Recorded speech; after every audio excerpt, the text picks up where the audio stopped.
Salut tout le monde, bienvenue sur les secrets de Muriel. Vous me l'avez demandé, je l'ai fait. Ça fait maintenant 2 ans que je partage avec vous mes secrets sur ma chaîne YouTube et je n'ai pas encore consacré de vidéo à ces petites douceurs toutes rondes et toutes mignonnes, les macarons.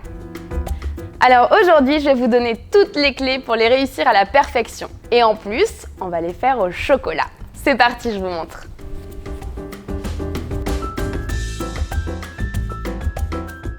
Alors, on va commencer avec la ganache au chocolat pour qu'elle prenne au frigo. Donc là, j'ai utilisé un chocolat que j'aime énormément, c'est du Madirofolo, c'est une origine Madagascar qui a des notes légèrement acidulées, c'est vraiment une tuerie. Donc vous aurez besoin de crème liquide, de chocolat noir 65% et de beurre frais. Je verse la crème dans la casserole. Et en attendant qu'elle bout, donc je verse le chocolat dans un plus grand saladier pour faire notre ganache. Alors là, il y a plusieurs écoles. Sur les petites quantités, on peut faire comme ça. Je vais verser la crème en 2 fois dans le chocolat. Mais sinon, on peut aussi tout verser d'un coup et passer un bon coup de mixeur.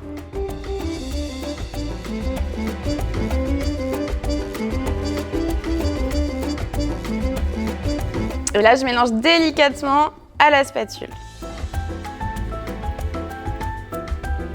Et j'ajoute mon beurre à la fin, ça va donner un petit côté onctueux à la ganache. Faut s'armer un petit peu de patience parce que le beurre doit fondre tranquillement dedans. Ok, là elle est très brillante. Donc là on a une texture parfaite. Maintenant je la filme au contact comme d'habitude pour éviter qu'elle ne croûte. Et on va passer aux fameuses coques de macarons.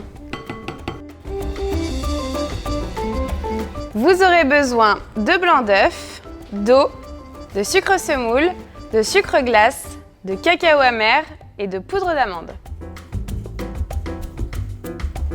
Alors pour commencer, j'ai divisé mes 3 blancs d'œuf en 2 parties égales. Donc là, j'ai ma poudre d'amande, je vais mélanger mon sucre glace, mon cacao amer,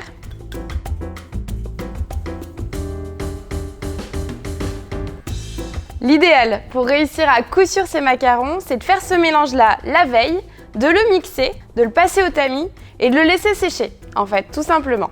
Donc ensuite, je mélange ma première partie de blanc d'œuf dans les poudres et là, je vais faire une première pâte. Elle est assez dure à mélanger, c'est normal, hein, vous inquiétez pas. Ensuite, je la laisse de côté. Et je vais réaliser ma meringue italienne. Donc là, j'ai ma deuxième partie de blanc d'œuf. Je vais les mettre dans le robot. Et mon sucre et mon eau. Donc là, j'ai pris une petite casserole, c'est important. Je verse d'abord mon eau et ensuite mon sucre. Ça évitera qu'il y ait une petite poche d'air et que le sucre commence à caraméliser. Donc là, on va faire ce qu'on appelle un sucre cuit. En gros, un sucre cuit, c'est un sirop qu'on va laisser bouillir jusqu'à une certaine température. Alors aujourd'hui, j'ai pas de thermomètre parce que dans mon déménagement, il s'est aussi perdu, sûrement avec mon rouleau, ils ont dû partir en vacances. Donc tant pis, je vais faire ça à l'ancienne. Je vais vous montrer comment prendre la température sans thermomètre. Donc là, mon sirop a commencé à bouillir, je vais monter tranquillement les blancs d'œufs.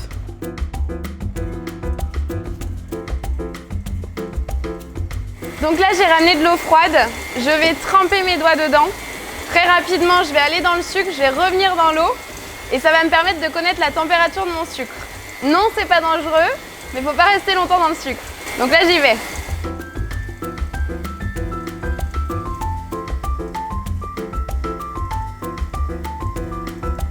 Voilà, donc là, elle est parfaite, ça fait une petite boule, mais elle est encore bien molle. Donc là, le sucre est à bonne température. On arrête. On vient la poser 2 secondes avant de le verser. Juste le temps que ça débulle un petit peu. Et donc là, étape très importante, on monte un peu plus les blancs.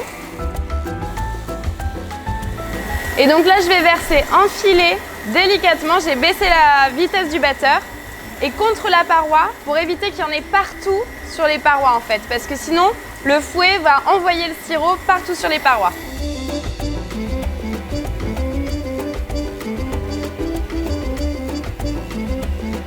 Voilà, et là je remonte la vitesse du batteur.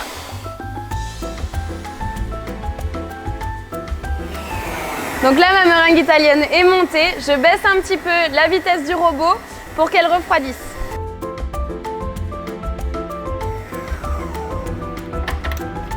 Waouh!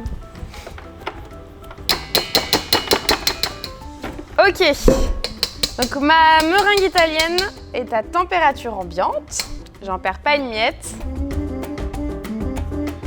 Donc là, je vais venir détendre le premier mélange avec la meringue.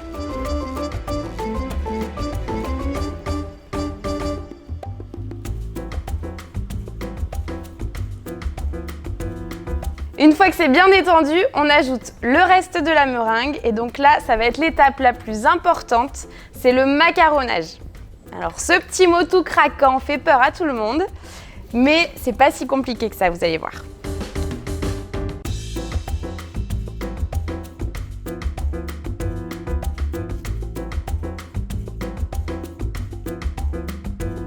Là, j'ai bien mélangé ma meringue et ma première masse.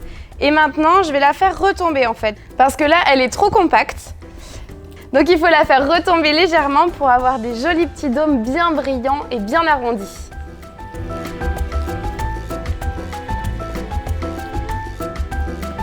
Donc là, l'important, c'est que l'appareil retombe légèrement, mais qu'il reste consistant.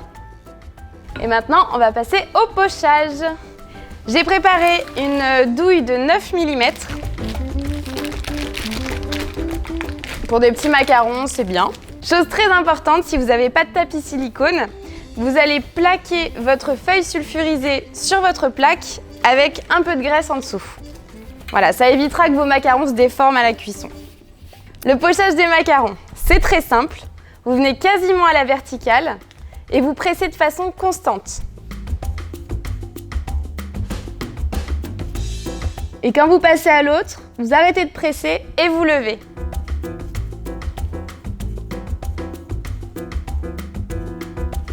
Je tapote un tout petit peu pour les avoir bien plats.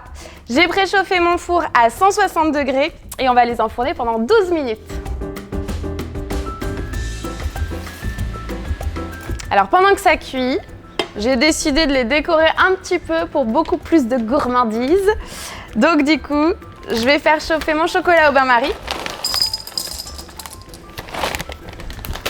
Et comme ça, on en rajoutera sur les coques de macarons. Tranquillement, pendant que ça cuit, et comme ça, moi, je peux aller me prendre un petit café. Et je vous dis à tout de suite. Et voilà, ils sont cuits. Donc là, je les retire directement de la plaque pour qu'ils refroidissent et qu'ils ne sèchent pas.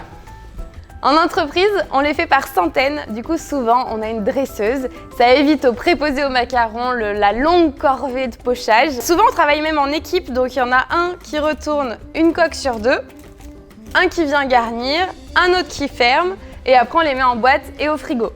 Mais bon, là Thierry il tient la caméra, donc je crois que je vais devoir me débrouiller toute seule. Donc c'est parti, je vais garnir avec la ganache.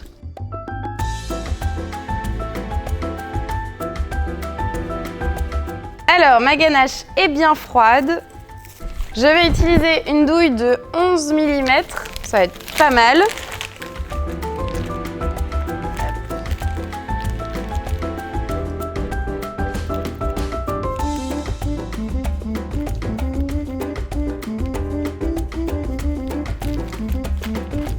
Voilà.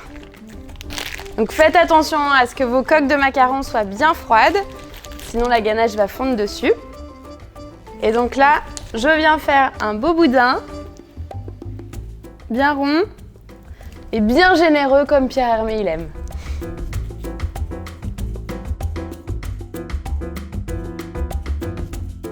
Et là ensuite, je viens fermer mes macarons. Donc je les prends dans la main, je viens ici et je twiste légèrement pour avoir quelque chose de bien homogène partout et on doit avoir un beau boudin de crémeux là. De ganache, pardon. Alors comme je vous ai dit tout à l'heure, on va se faire un petit cornet de chocolat. Donc je vous ai appris comment on faisait un cornet sur une des vidéos de ma chaîne, une des toutes premières. Ah, j'ai une copine qui vient s'installer. Je crois qu'elle aime les macarons aussi. Donc là, je viens prendre mon chocolat fondu. Je le mets dans le cornet. Je le ferme comme le tube de dentifrice. Hop. Et je viens décorer mes macarons. Là, vous faites ce que vous voulez, hein. Si vous voulez écrire « Je t'aime mon amour »,« Joyeux anniversaire mamie », j'en sais rien. Moi, je vais juste faire des petites décos toutes simples.